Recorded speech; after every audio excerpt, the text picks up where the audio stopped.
Assalamualaikum warahmatullahi wabarakatuh. Kami dari kelompok 2 Lingkungan Hidup Sumatera. Di sini kami akan memaparkan hasil diskusi kami, yaitu analisis penyebab banjirop yang ada di Sumatera Utara. Sebelumnya, perkenalkan, nama saya Diah Ayuning Tias dengan NIM 121190146. Saya berasal dari program studi Teknik Industri. Halo, perkenalkan nama saya Kristiano Fandi Sinaga, NIM 121190179, Prodi Teknik Industri TPB 33, kelompok Hela S2. Assalamualaikum warahmatullahi wabarakatuh. Perkenalkan, nama saya Anggi Faudan B, NIM 121120144 dari Prodi Teknik Geofisika.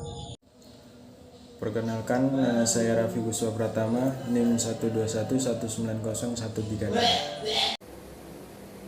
Perkenalkan, nama saya Sigit Setiawan, NIM 121170111 dari Prodi Teknik Mesin. Perkenalkan, nama saya Dede Prastio dengan NIM 121400098 dari Prodi Teknik Telekomunikasi. Perkenalkan, nama saya Utrani Putri, NIM 121120134. Saya dari jurusan Teknik Geofisika. Perkenalkan, nama saya Persabila dengan NIM 121400108 dari Prodi Teknik Telekomunikasi. Assalamualaikum warahmatullahi wabarakatuh. Nama saya Yudi Setiawan, NIM 121360050 dari Teknik Material. Baiklah, di sini saya akan menjelaskan analisis permasalahan banjirop yang ada di Sumatera Utara. Pertama, saya akan menjelaskan pengertian banjirop. Banjirop atau banjir pasang surut air laut adalah pola fluktuasi muka air laut yang dipengaruhi oleh gaya tarik benda-benda angkasa, terutama oleh bulan dan matahari terhadap massa air laut di bumi. Air laut yang naik ke permukaan inilah yang akan menyebabkan daerah di sekitarnya jadi tergenang dan banjir. Kami juga telah mendapatkan tabel hasil identifikasi kategori faktor penyebab banjirop. Adapun faktor pertamanya adalah men, dengan penyebab banyak pembangunan liar yang menambah beban daratan sehingga mengakibatkan daratan lebih rendah dibanding perairan. Hal ini disebabkan karena masyarakat masih banyak yang tidak memiliki tempat tinggal, dan hal ini dapat disebabkan oleh sulitnya perekonomian masyarakat dan kurang meratanya pembagian bantuan dari pemerintah. Faktor men yang kedua adalah banyak warga membuang limbah sembarangan. Hal ini disebabkan oleh masyarakat yang masih apatis dan kurangnya pengetahuan dan wawasan masyarakat. Faktor yang kedua adalah metode. Faktor metode yang pertama adalah masyarakat jarang membersihkan drainase. Hal ini dapat disebabkan oleh kurangnya pengetahuan masyarakat tentang pentingnya drainase, sehingga saat banjirop melanda air tidak dapat langsung surut dan aliran air darat ke laut tidak lancar. Hal ini juga disebabkan oleh tidak adanya edukasi dari pemerintah dan tindakan secara tepat. Faktor metode yang kedua adalah kurangnya pengetahuan tentang pentingnya mangrove, yang hal ini disebabkan oleh pemerintah yang jarang memberikan sosialisasi. Faktor yang ketiga adalah money, di mana penyebab utamanya adalah drainase yang tidak terurus. Hal ini disebabkan oleh kurangnya bantuan dari pemerintah untuk memperbaiki drainase, dan hal ini dapat disebabkan oleh kurangnya perhatian dari pemerintah dan anggaran yang tidak mencukupi. Faktor money yang kedua adalah tanggul tidak terrealisasikan. Hal ini disebabkan oleh anggaran yang kurang karena biaya pemeliharaan tergolong tidak sedikit. Faktor yang keempat adalah market, di mana penyebabnya adalah masyarakat, yang disebabkan oleh kurangnya pengetahuan dan partisipasi masyarakat tentang drainase. Hal ini dapat disebabkan oleh pemerintah yang jarang memberikan sosialisasi. Faktor market yang kedua adalah pemerintah, yang disebabkan oleh belum adanya tindakan untuk pembangunan drainase di tahun 2021. Hal ini disebabkan oleh pemerintah berencana akan membuat DID yang direncanakan akan dimulai pada tahun 2022. Faktor yang kelima adalah mesin, yang dimana faktor pertamanya adalah belum adanya teknologi penahan atau pemecah ombak. Hal ini disebabkan oleh kurangnya dana dari pemerintah karena dana pembuatan dan perawatan tergolong mahal. Faktor mesin yang kedua adalah tidak adanya sistem peringatan dini, yang mana disebabkan oleh kurangnya informasi tentang pentingnya sistem peringatan dini dan pembuatannya, dan kurangnya koordinasi dan komunikasi perangkat daerah setempat dengan pemerintah, yang dapat disebabkan oleh peran pemerintah yang terlambat mengambil tindakan. Faktor yang keenam adalah informasi, yang mana sulitnya mengidentifikasi informasi yang ada, yang disebabkan oleh Kota Medan belum memiliki peta kerawanan banjirop yang akurat. Karena BPBD pemerintah Kota Medan kurang aktif membuat dan memperbarui peta prediksi klasifikasi bahaya banjir setiap bulannya. Faktor yang ketujuh adalah time, yang disebabkan oleh karena bentuk wilayah Indonesia yang berupa kepulauan, maka Indonesia merupakan negara yang beriklim tropis. Hal ini disebabkan oleh Indonesia terdapat iklim laut, sifat iklim ini yang lembab dan banyak mendatangkan hujan. Hal ini juga dapat disebabkan oleh curah hujan yang tinggi yang menyebabkan naiknya air laut. Yang kedua adalah, karena bentuk wilayah Indonesia yang berupa kepulauan, maka Indonesia merupakan negara yang beriklim tropis, dikarenakan rusaknya hutan mangrove dan dapat disebabkan oleh terjadinya abrasi, mengganggu keseimbangan ekosistem laut sehingga tidak adanya penghalang dan peredam saat badai siklon maupun tsunami, dan masyarakat pesisir pantai membutuhkan air bersih yang cukup banyak. Faktor time yang kedua adalah turunnya permukaan air laut yang disebabkan oleh penggunaan air yang berlebihan. Faktor yang kedelapan adalah material, yang disebabkan oleh minimnya penanganan dengan membuat tanggul sementara dari karung goni sebagai penahan ombak air pasang. Hal ini disebabkan oleh kurangnya tingkat kewaspadaan atau kesiagaan masyarakat. Dan hal ini juga dapat disebabkan oleh tidak adanya sistem untuk menginformasikan gelombang tinggi atau sistem peringatan dini. Ini adalah diagram fishbone analysis yang kami dapatkan dari identifikasi hasil penyebab banjirop yang ada di Sumatera Utara.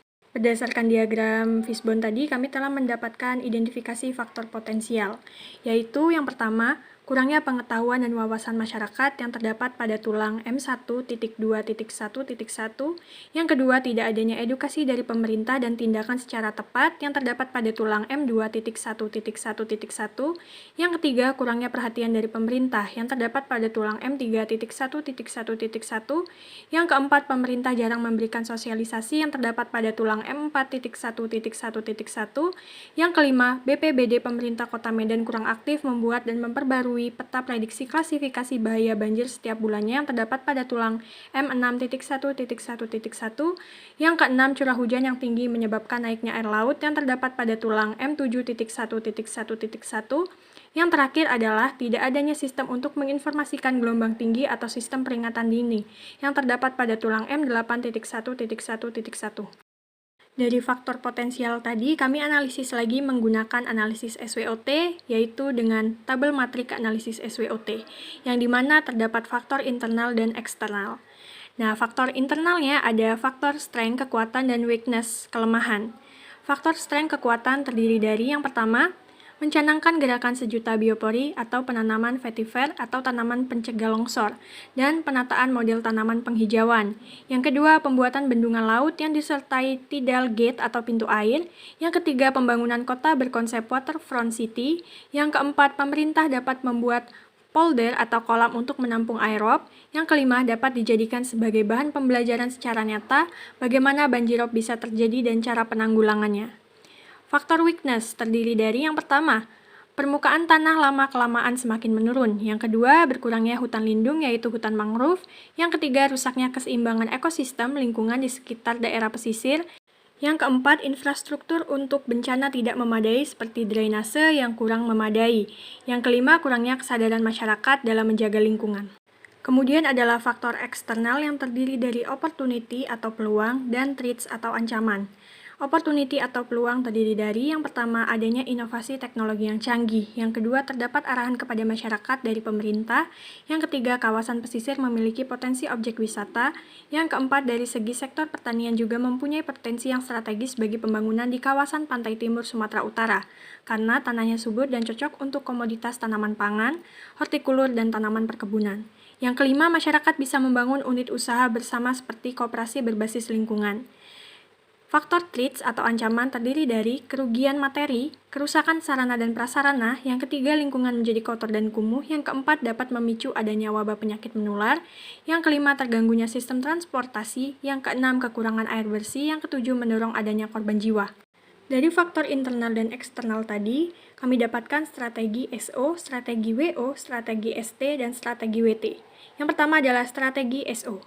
Di antaranya adalah yang pertama, membuat tanaman wisata mangrove. Yang kedua, peningkatan penanganan banjir menjadi fokus utama dengan dukungan dari pemerintah. Yang ketiga, meningkatkan infrastruktur pembangunan dan sarana prasarana. Yang keempat, mengoptimalkan sarana dalam penanganan banjir melalui kerja sama dengan dinas lain. Yang kelima, mengikut sertakan partisipasi masyarakat dalam cinta lingkungan dalam penanganan banjir. Strategi yang kedua adalah strategi ST. Yang pertama, memperbaiki sarana prasarana. Yang kedua, meningkatkan gotong royong dan kesadaran diri antar masyarakat. Yang ketiga, sosialisasi pemerintah terhadap masyarakat tentang pentingnya lingkungan. Strategi yang keempat adalah strategi WO. Yang pertama, meningkatkan inovasi dengan memanfaatkan teknologi untuk membangun drainase dan saluran pembuangan air yang efisien. Yang kedua, pemerintah dapat memberi arahan atau pelatihan kepada masyarakat dalam mencegah dan menghadapi banjirop. Yang ketiga, pengoptimalan pengawasan terhadap kawasan yang terkena banjir. Strategi yang keempat adalah strategi WT. Yang pertama, meningkatkan sumber daya manusia dengan pemberdayaan masyarakat. Yang kedua, membangun drainase dan perluasan bantaran sungai. Yang ketiga, pendampingan dan peningkatan pendidikan nonformal masyarakat dalam rangka peningkatan kepeduliannya terhadap pentingnya pelestarian mangrove. Kami juga telah mendapatkan kolom capaian. Yang pertama adalah kurang pengetahuan dan wawasan, dengan kolom capaian menambah pengetahuan dan wawasan.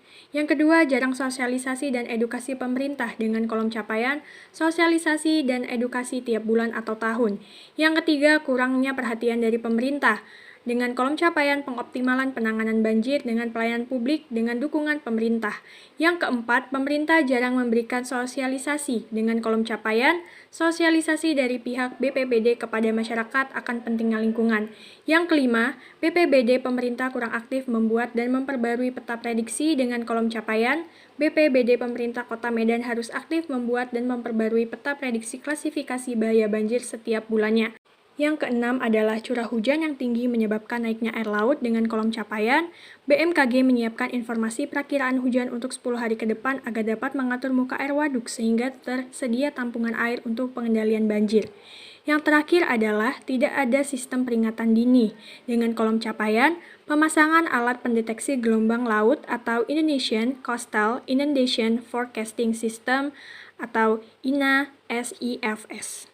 Dari kolom capaian tadi, kami mendapatkan solusi, di mana solusi pertamanya adalah perangkat daerah setempat dapat mempersiapkan rencana kesiapsiagaan dan mitigasi bencana dengan membuat sistem peringatan dini sederhana untuk mendeteksi gelombang tinggi, membuat penahan atau pemecah ombak, serta rencana evakuasi jika terjadi banjirop susulan. Solusi yang kedua adalah pemasangan alat pendeteksi gelombang air laut atau Indonesian Coastal Inundation Forecasting System or INA-SIFS. Yang ketiga adalah pembangunan tanggul. Solusi yang terakhir adalah BMKG menyiapkan informasi perakiraan hujan agar bisa mengatur muka air waduk sehingga tersedia tampungan air untuk pengendalian banjir. Data-data tadi telah kami dapatkan dari sumber-sumber yang tercantum pada PowerPoint kami. Jadi itu tadi adalah hasil analisis penyebab banjirop yang ada di Sumatera Utara. Sekian dari kelompok kami. Apabila ada kata-kata yang salah, saya mohon maaf. Saya akhiri. Wassalamualaikum warahmatullahi wabarakatuh.